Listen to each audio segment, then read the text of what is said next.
Drahé naše mamičky, k vášmu sviatku vám zo srdca prajeme lásky, radosti, zdravia, trpezlivosti a aby ste ľahkosťou znášali každodenné ťažkosti z práci alebo v rodine. Všetko najlepšie, ľúbime vás! Prečo máš rada svoju mamu? Pretože sa dokáže so mnou porozprávať o lebo je dobrá. Mamu ľúbim preto, lebo je dobrá, milá, má ma rada a vždy sa o mňa stará.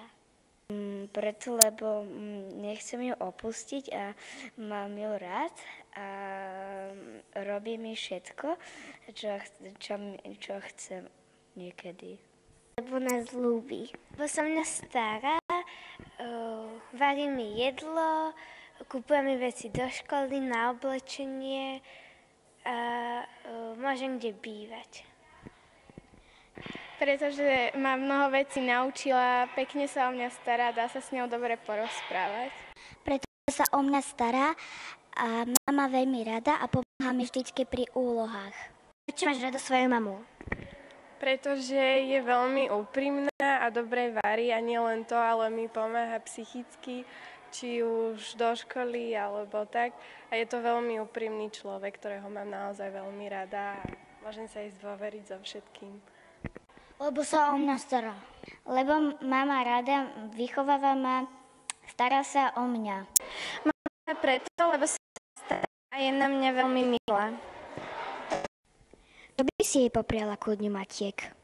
Aby bola zdravá a aby sa jej darilo v práci. Aby ju poslúchali deti. Čo by si jej popriala ku Dňu matiek? Kyticu. Aby som ju viac poslúchala, aby bola zdravá, šťastná, aby sa jej darilo v robote. Aby bola šťastná. Aby bola šťastná, aby sme ju poslúchali. Poprial by som jej, aby mala trpezlivosť so mnou aj s mojimi bratmi. Chcela by som jej poprieť to, aby sa mala dobre a aby sa jej darilo. Čo by si jej popriala ku Dňu matiek? Aby mala veľa lásky, aby bola zdravá, aby to so mnou vydržala, aby mala veľa strpenia so všetkým.